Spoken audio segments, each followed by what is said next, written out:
Ang Buhay OFW ay hatid sa inyo ng San Miguel Corporation, Megaworld International, ang property one-stop shop at housing supermarket ng Overseas Pinoy.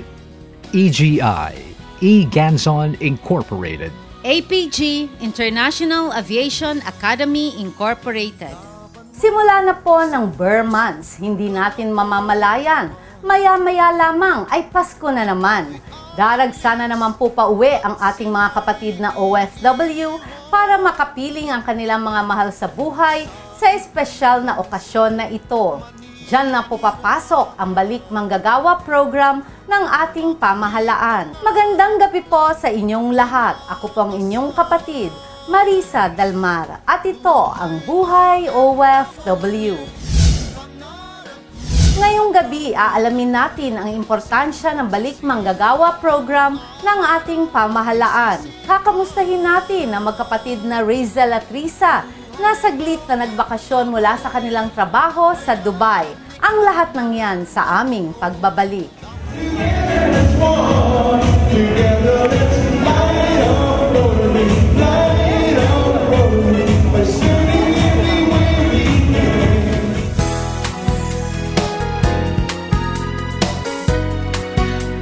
Sa susunod na Buhay OFW, para sa ikatlong anibersaryo ng Buhay OFW, samahan niyo po kami sa aming pagdalaw sa Malaysia. Sama-sama naming kukumustahin ang ating mga kababayan sa iba't ibang panig ng Malaysia at ihahatid namin sa inyo ang mga ipinagmamalaking tourist attractions ng bansa. Magkita-kita tayong muli sa susunod na Buhay OFW. Buhay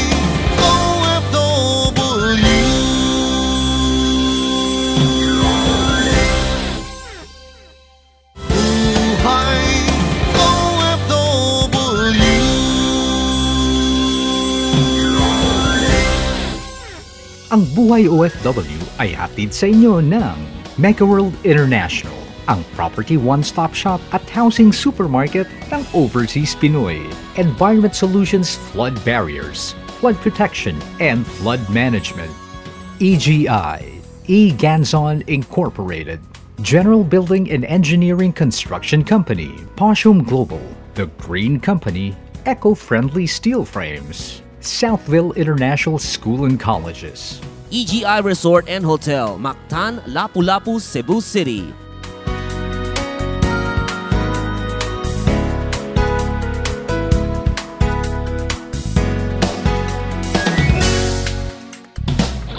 Good evening, ladies and gentlemen. Welcome to Buhay OFW. We're very happy and very lucky to have with us tonight the Rotary International President, the #1 in the world when it comes to all Rotarians, President Gary C.K. Huang.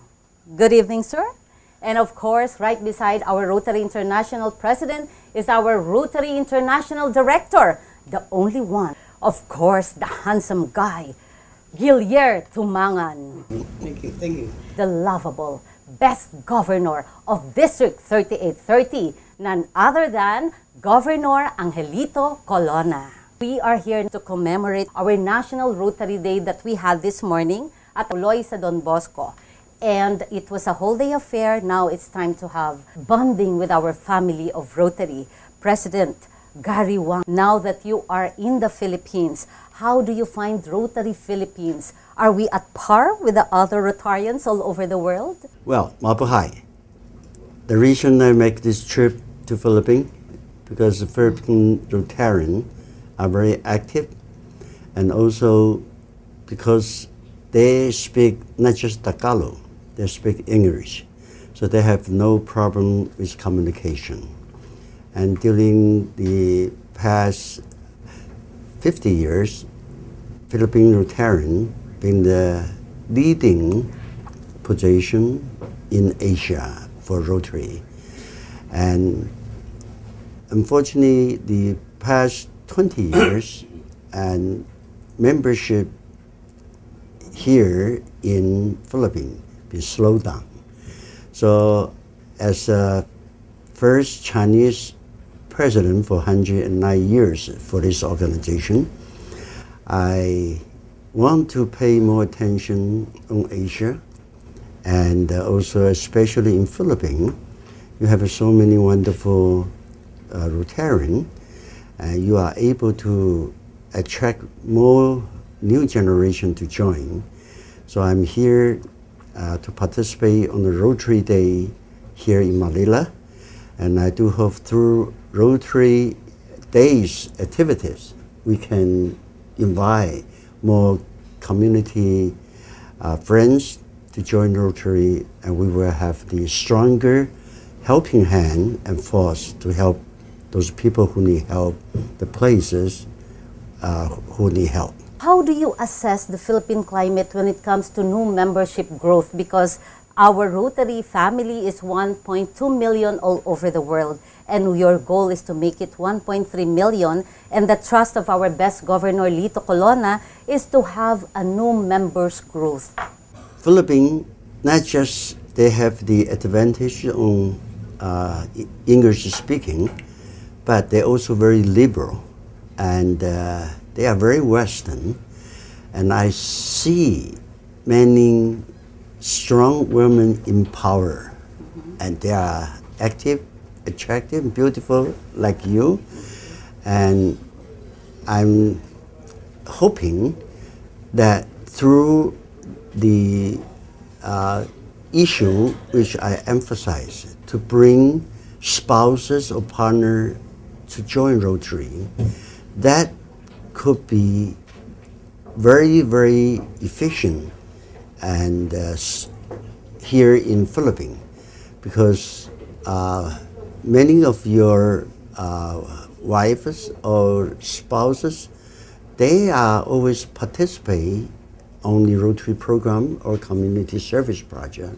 We just need to ask them and invite them to join. Then I'm quite sure in the near future, the Philippine Rotarians member could be increased, and I hope their increase can be the top in Asia. Rotary International President Gary Huang, may we know your principles in life. Being a Rotarian since 1976, may we hear a very memorable experience in one of your Rotarian year. In 1976, that's already 38 years ago. Maybe you don't believe it. During those times when I want to join Rotary, I've been keep going for 9 months, but I got rejected 3 times. However, I did not quit, because Rotary is an organization who serve community and serve mankind. And because when I was in high school, that's my first experience with Rotary. The Rotary Club of Taipei have the special award for outstanding service student, and to encourage the student to study harder, but also to serve better. But that was my first time attending the Rotary meeting. I found out other members of Rotarian, they don't know me, but I know them from television, from newspaper. They are all very great bankers, lawyer, or community leader.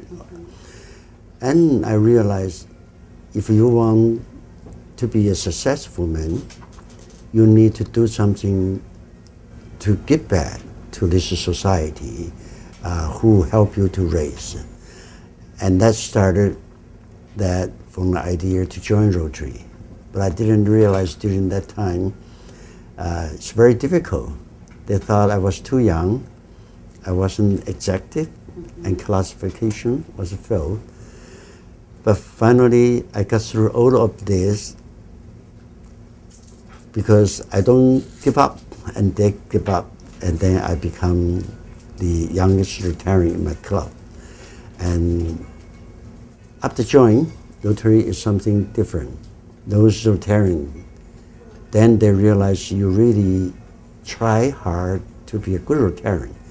Then they pay your role, give you opportunity to serve, and then I become youngest governor and director. Yes. Rotary International President Gary Huang. One last question, please. Who is Mr. Gary C.K. Huang as a husband, as a father, and as a son? I think my wife, Corina, been following with me for 37 years in Rotary work. I'm very grateful when July 26 last year, after follow with me for more than 50 different country and district, she said, I need to support you. I want to join Rotary. Now it's your turn to be the spouses. But she chose to join different club. And I say, why not? And that helped me to change my life. Say, sometimes we forget to invite our closest friend or family people like your wife. So now when I'm traveling, I try to remind and try to ask the Rotarian to pay attention to the people you closest to, the family which you belong to. President Gary Huang, how are you as a father? Are you a strict father, disciplinarian, or a more liberal father? No, I was born in China, grew up in Taiwan, but educated in the United States. So I'm very liberal, and I let my 3 children the opportunity to study.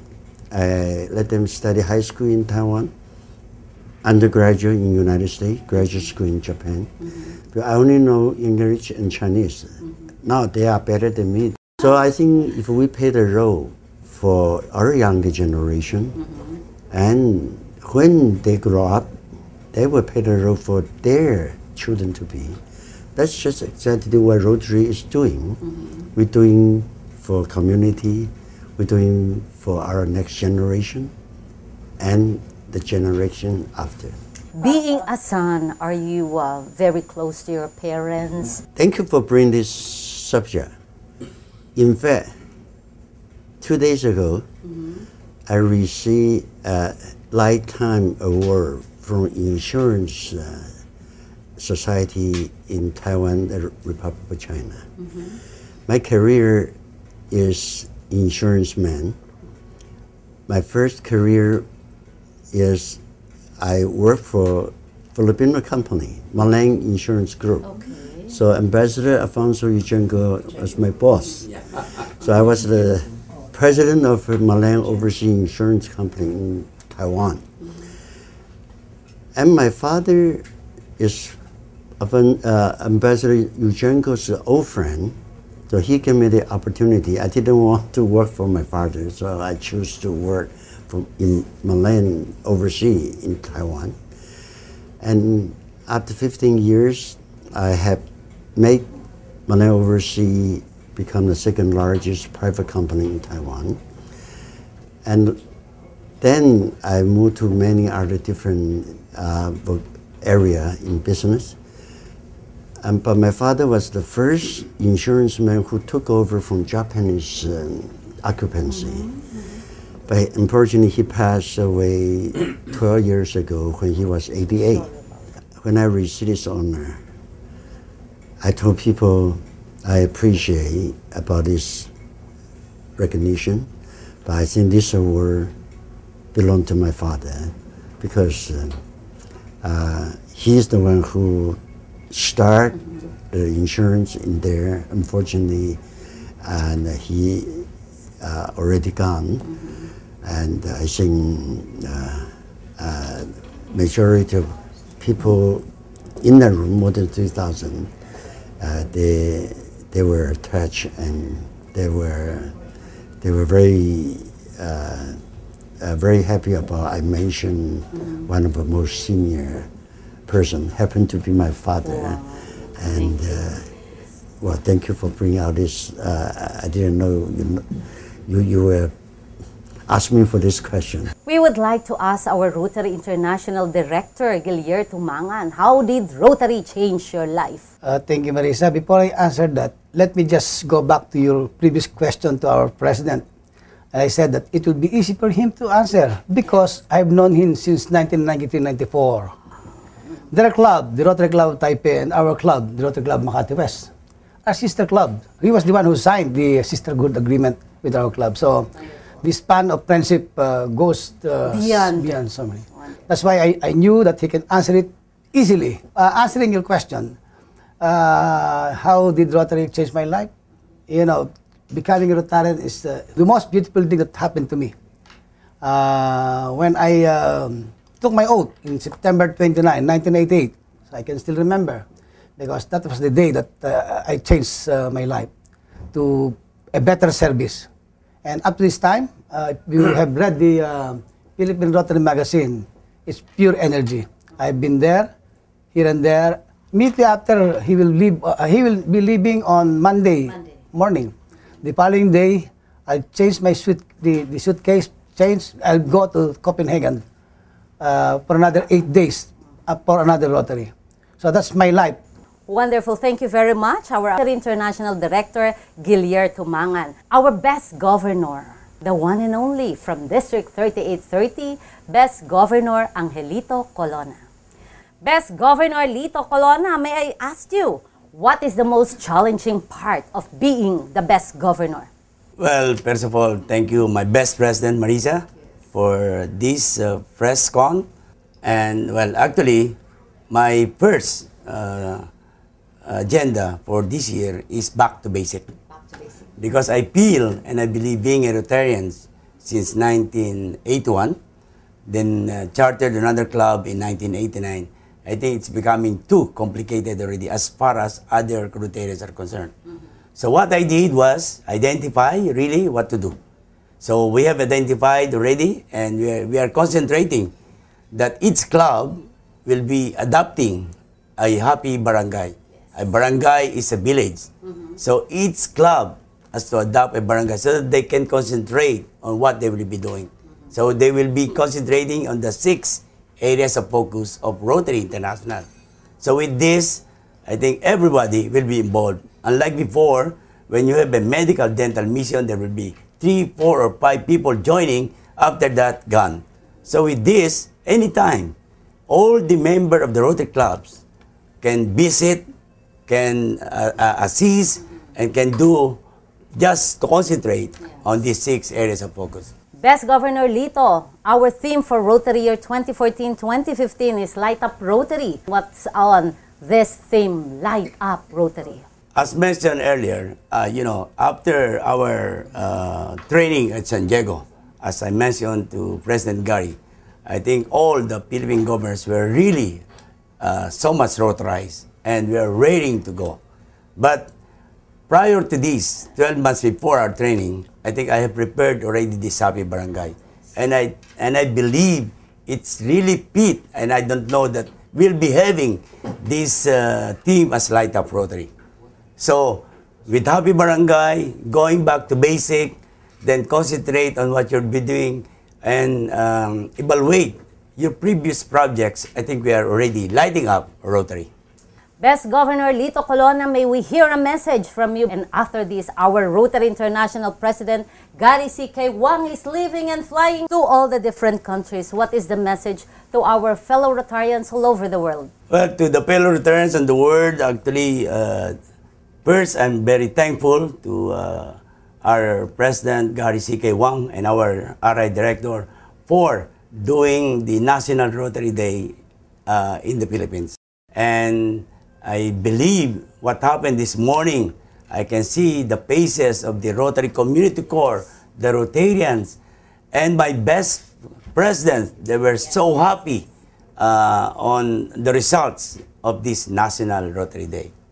And the preparation may be so difficult, but I think the results today, I can see it with their faces. They were so happy, and they were really really very thankful on this National Rotary Day. We're very thankful for having a very successful event. We thank you, our Rotary International President, Gary C.K. Huang, our Rotary International, Guiller Tumangan, and of course, our best governor, Lito Colona, with our District Secretary, Patty Chong, with us, of course, and our beautiful District Officer, Lisa Mapago there.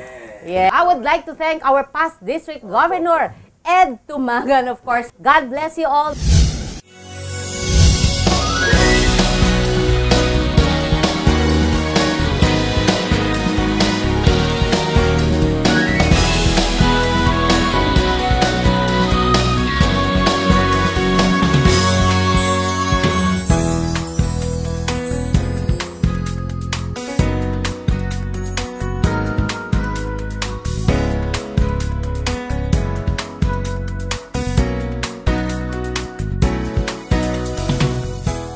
Pwersa na nagkaisa ang 10 Rotary Districts ng Pilipinas sa paghahanda sa pagdating ng ating Rotary International President na si President Gary C.K. Huang sa ating bansa para sa selebrasyon ng National Rotary Day. Isang karangalan na mapasama ang Pilipinas sa mga bibisitahing mga bansa ng ating Rotary International President Gary C.K. Huang para sa pagdiriwang ng National Rotary Day. Rotarians and friends, it is a great honor and pleasure to come back to this wonderful country, especially here in Manila. I appreciate our decoration program, especially you are here and you sing my song and practice my happy clap. You really make me feel at home. Thank you. Sa pangunguna ng Rotary International District 3830 na pinamumunuan ng ating mahal na Governor, Best Governor Angelito Lito Colona, nagtipon-tipon ang mga Rotarians mula sa iba't ibang panig ng bansa para sa pagpapakita ng suporta sa pinakamalaking service organization ng pangunahing advokasya ay ang pagtulong sa kapwa. We in the Philippines are privileged because we are one of the few countries that President Gary and his spouse Reeza will visit this year to celebrate National Rotary Day. On this day, every Rotarian must answer to himself or herself how relevant is Rotary, how relevant is the Rotary Community Corps. Ano ang saysay ng Rotary? Ano ang kabuluhan ng gawaing Rotary Community Corps? Maaga pa lamang ay makikita na at mararamdaman ang kasiyahan sa bawat Rotarians at mga kasapi sa Rotary Community Corps na nakikiisa sa pagsalubong kay Rotary International President Gary C.K. Huang at kanyang spouse Lady Corina sa tuloy sa Don Bosco sa Alabang. Ang Tuloy sa Don Bosco ay isang organisasyon na nag-aaruga, nagbibigay edukasyon at bagong buhay sa mga street children. Ay matagal na pong sinusuportahan ng ating Rotary International District 3830. Naroon para makiisa sa monumental event na ito ang ating butihing Vice President ng bansa, Vice President Jejomar Binay, kasamang kanyang anak, ang alkalde ng lungsod ng Makati, Mayor Junjun Binay. Naroon din po ang Mayor ng Muntinlupa City, Mayor Jaime Fresnedi. Kasama at nagsilbing personal host ng ating Rotary International President Gary C.K. Huang, ang ating kaibigan at ang ating Rotary International Director, Guiller Tumangan.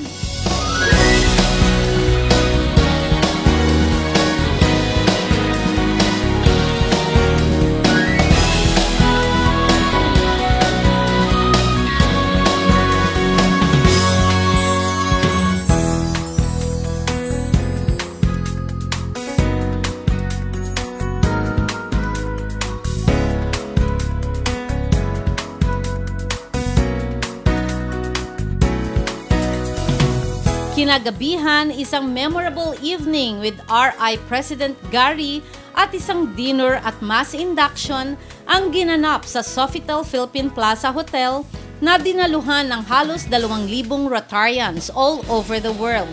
Ang mass induction ng mga bagong miyembro ng Rotary ay isang pagpapakita ng suporta sa adhikain ni Rotary International President Huang na itaas ang Rotary membership mula po sa 1.2 million to 1.3 million members. Si Rotary International President Huang ang mismong nag-indak at nag-welcome sa mga bagong Rotarians. Bilang Charter President at Best President ng Rotary International District 3830 ng Rotary Club of Makati Nielsen, ang inyo pong lingkod ang naatasang maging media head at buong puso po tayong nakiisa sa nasabing pagdiriwang. Naroon po tayo kasama ng butihing Rotary International President Gary C.K. Huang para ipamalas ang ating pagsuporta sa layunin ng Rotary, ang pagseserbisyo sa kapwa. To my fellow Rotarians, to my best presidents, to all the district officers, to all our assistant governors, to my past district governors, and to my one and only best governor, Angelito Colona. It was indeed a job well done. Congratulations po at mabuhay po tayong lahat.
Ang Buhay OFW ay hatid sa inyo ng West Insula Condominium, Fukoidan Slimming Rejuvenation and Wellness Center, a Fukoidan capsule, look young, live longer, a gift of health from the sea.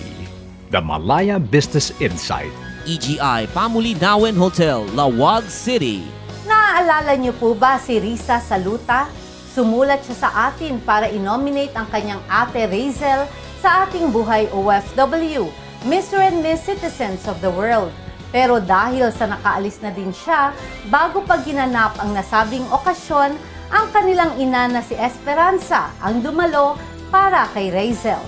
Nakamit nila noon ang Best Survival Story, isang award na akmang-akma sa kwento ng kanilang buhay. Dahil po sa kanya pong mga pinagdaanang hirap, ang ating pong nanalo ay ang ating kapatid na si Miss Rina Reno Saluta. Si Nanay Esperanza, para po yan kay Rayzel at kay Rina. Umuwi panandalian ang magkapatid na Rayzel at Reeza mula Dubai.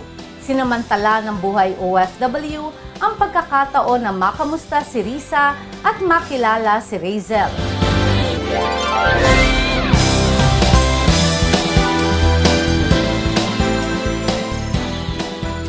Accidental OFW si Rayzel. Kaka-end contract pa lang niya noon sa Duty Free Philippines nang maisipang mag-apply sa isang supermarket sa Maynila. Dumating po kami doon ng mga 8:40 ng morning. Then, cut off na po ng mga applicants. So, sabi niya, balik na kayo bukas, miss, bla bla bla, ganyan. So, anong nangyari po noon? Sabi ko, alaga, lakad-lakad muna tayo punta sa Ermita. Sa kanilang paglalakad, napadpad sila sa isang recruitment agency. Nagka-apply na lang tayo abroad. Kahit na magkatulong tayo sa Saudi, sabi ko.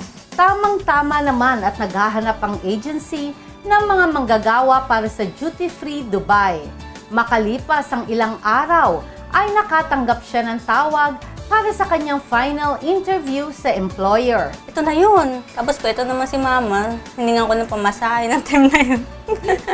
Sabi niya, nak, wala tayong ano, saan ba yun? Sabi ko sa Ermita, ganyan. Binigyan ako 100 pesos po yata. No? Tapos sabi ko, bilhin na ako ng Skyflex. Tapos bilhin ng gulaman sa labas. Yun. Tapos maghapon po yung waiting kasi 100 applicants po kami. Sa 100 in-interview ng duty-free Dubai employer, napabilang si Rayzel sa 15 na nakaalis. Nung first night namin, di po ako makapaniwala sa ano. Nandun pa po yung parang nasa cloud nine ako. Parang sabi ko, dito na ba talaga ako? Kasi hindi ko na maintindihan yung sulat. Kasi Arabic na siya. Sabi kong ganyan. Yung flat po na, yung accommodation na nakuha, na binigay po sa amin ng mga kabatchmate ko, nasa 13th floor. Ang tapat po niya deserto. Tapos po, every morning, kasi may 1 week po kaming every morning ang pasok. Parang training po namin nun. Doon po ako nagkakape-kape. Sabi ko, dito na ba talaga ako? Kasi may deserto, ang daming alikabok, sabi ko ganyan. Tapos po nung medyo 1 month na po ako nun, yan, nagsisink it na po sa akin na, wala man lang text yung family, parang gano'n, dahil wala naman po akong mobile nun. Matapos ang 3 taon, nagkaroon ng pagkakataon na makapag-apply ang kapatid. Mapalad naman at natanggap din si Reeza. Pagdating ko po sa Dubai, siya po syempre sumalubong sa akin. Exaggerated po, nagdala pa ng roses, may mga ganun po siyang dala. Tapos lahat ng mga kaibigan niya, in-introduce ako agad, nagkakaroon po kami ng mga parang get-together. Parang proud din po siya sa akin. Syempre din po, yung mga kaibigan niya is, magmula po nung sumali kami sa Buhay OFW, na parang nakilala na rin ako na ganyan yung kapatid niya. So, sobrang welcome po ako sa kanila. Dalawa na silang nagtutulungan para mapaganda ang kalagayan ng kanilang pamilya. Sa ngayon, may hinulugan na silang bahay sa Bulacan at unti-unti na nilang ipinapaayos ang kanilang bahay sa Quezon City. Hindi man sila makasabay ng shift sa kanilang trabaho. Lagi namang magkasama at nag-uusap ang magkapatid sa kanilang mga libreng oras. May mga times po na kami dalawa nagbabanding, pupunta po kami sa mga mall, Burj Khalifa, yung mga landmark po doon na magaganda. At the same time, pag may mga occasions po, like sa duty free, talagang niya po ako, pinupush niya ako, sumali ka dyan. Like po nung before, sumali nga po ako sa Unleash, yung kung doon, kumbaga naging finalist ako, isa sa mga finalists, kumanta ko, and then nagkaroon po ng choral competition, nag-join din ako sa mga ganun, choir fest sa Dubai. So, may mga times po na, sabi nila, yung kapatid mo parang ikaw din. Kasi siya din po, di ba po nasali sa pageant. Yung parang ganun ba talaga kayo magkapatid? Super napaka-confident niyo, positive kayo palagi. Tapos, minsan sinasabi ko sa kanya na ninakahiya mo na ba ako sa dami ko nang nasalihan? Kasi sobrang lahat po ng activity. Kasi yun lang din po yung nagbibigay sa amin ng inspiration, tsaka ng saya. Ayon kay Rayzel at Reeza, gustong-gusto ang mga Pilipino sa Dubai dahil sa kakaibang sipag sa trabaho. Sa katunayan, sa 5,000 empleyado ng Duty Free Dubai, 2,568 ang Pilipino. Pilipino din ang operations manager at 8 managers ang Pinoy. Positive po talaga yung remarks na nare-receive ng mga Pilipino doon. Kasi more on nagkakaroon po ng mga awards sa trabaho po namin is mga Pilipino po. Tsaka ang maganda po doon, yung mga kababayan natin talaga is in demand po sila sa, kunyari, may hiring po, may nag-open po ng mga jobs sa Dubai, puro Pilipino po yung kinukuha. Sa aming pakikipagkwentuhan, litaw na litaw ang kakaibang banding ng magkapatid. Hindi ko maiwasang tanungin kung bakit gano'n na lamang ang suporta at pagmamahalan nila sa isa't isa. Malilit kami, lagi pong tinuturo na huwag mag-aaway, magmamahalan kayo magkakapatid, dahil pag nawala ako, kayong tatlo magkakasama. Dahil wala nga po kaming father. And yung minsan iniwan po kami ng mother ko sa bahay ng kami-kami lang. So siya yung nag-aasikaso sa amin. Siya talaga yung gumagawa ng mga gawain ni mama kasi si mama yung nagtatrabaho.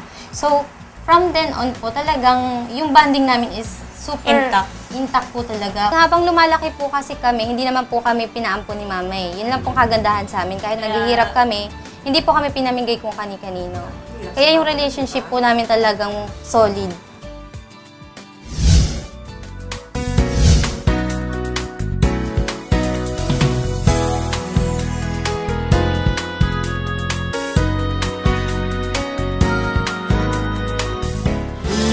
Buhay OFW.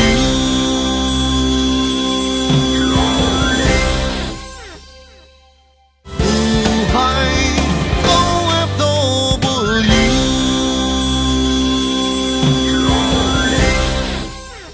Ang Buhay OFW ay hatid sa inyo ng Environment Solutions, Flood Barriers, Flood Protection, Flood Management, Poshum Global, The Green Company, Eco-Friendly Steel Frames, The Manila Times, Drive It, EIFS Systems, as green as it gets. EGI Albergo di Feroca Hotel, Baguio City, where every day is a holiday. APG, International Aviation Academy Incorporated. Para sa ating mga OFWs na umuwi ng bansa para magbakasyon, huwag kalimutang magbalik Mangagawa. Itong Balik Mangagawa, ito yung mga OFWs natin na umuwi sa Pilipinas para magbakasyon at sila ay babalik sa pinagtatrabahoan nila overseas at dumadaan dito sa Balik Mangagawa Processing Division para i-process at isyuhan sila ng Overseas Employment Certificate. Ano nga ba ang Overseas Employment Certificate o ang OEC? Yan ang naibibigay natin dun sa mga process natin ng workers at ini-issue natin yon para i-dokumento yung employment ng mga OFW. So, ang hinihingi natin dyan, syempre, kalakip doon sa mga trabaho nila, of course, yung proof ng kanilang employment, the employment contract, of course, yung visa, no? It should be work visa, at saka yung proof nga, yung employment contract, yung, of course, kung kailangan pa, employment certificate, pag meron na silang company ID na na-issue, or yung mga payslip para to establish na talagang sila ay balik manggagawa. Bukod sa documentation ng kanilang overseas employment, kakailanganin ng OEC para hindi na magbayad ng travel tax at terminal fee sa susunod nilang alis. Nakapasok na rin dito ang OWA, PhilHealth at Pag-ibig. Importante na dala-dala natin ang OEC sa ating pag-alis dahil hihingin ito sa Bureau of Immigration. 100 for POEA, 1,000, I think 90 or $25 equivalent, peso equivalent para sa OWA, PhilHealth which is 2,400, at saka yung Pag-ibig which is 100 per month. Sa pang-araw-araw, nasa 1,500 hanggang 2,000 ang mga OFWs na nagproproseso ng Balik Manggagawa. Pero meron ng Balik Manggagawa Center sa ibang mga lugar. Aside from the main office, pwede rin kumuha ng OEC doon sa ating regional extension units, no? Nakakalap yan nationwide. At saka meron na din tayong mga satellite centers. Meron tayong Trinoma, meron tayong SM Manila, Duty Free, Paranaque, Fiesta Mall. Meron doon OFW Business Center. Tsaka meron na rin tayo sa main office ng Pag-ibig. Para sa mga tatagal lamang na 5 araw sa bansa, meron ng Labor Assistance Center sa mga paliparan. 24/7 sila. So for workers na dumating sa Pilipinas ng 5 days lang, pwede na silang ma-issuehan doon ng OEC. Meron tayong center para i-assist ang kanilang mga kailangan. Dito sa Balik Manggagawa, we're coming with a lot of innovation. So, aside from the issuance ng isang e-receipt, nag-i-issue din tayo ng multiple travel exit clearance para dun sa mga workers na nakapag-serve na ng kanilang contract and then were rehired.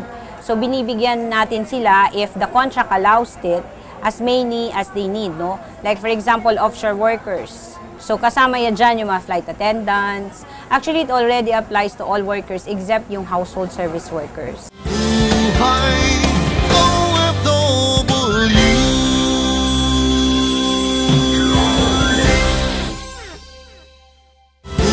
Buhay OFW.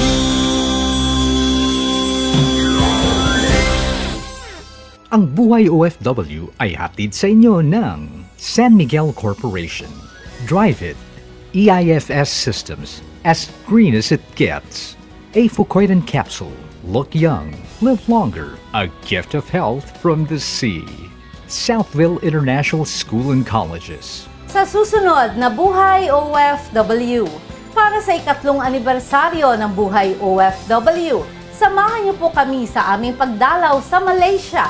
Sama-sama naming kukumustahin ang ating mga kababayan sa iba't ibang panig ng Malaysia at ihahatid namin sa inyo ang mga ipinagmamalaking tourist attractions ng bansa.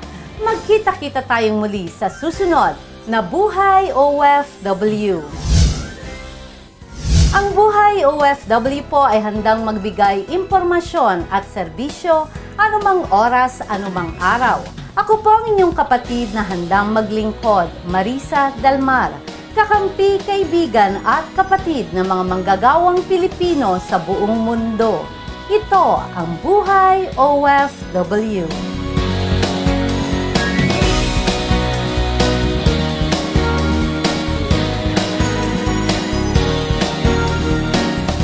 Ang Buhay OFW ay inihatid sa inyo ng San Miguel Corporation, Megaworld International, ang property one-stop shop at housing supermarket ng overseas Pinoy. Drive-in wall cladding system as green as it gets. South Insula Condominium, beauty and intelligence. Southville International School and Colleges. The Malaya Business Insight. Handa kang magpaalipin sa ibang bayan. Ito ay alang-alang sa minamahal. Isusugal ang buhay kung kailangan nang ang mga minimithi ay makamtan. Buhay OFW, pangarap mo'y matutupad. Sa iyong pagsisikap ang araw ay sisikat. Buhay OFW, bayani ka na totoo. Dapat purihin ng bawat katulad ko,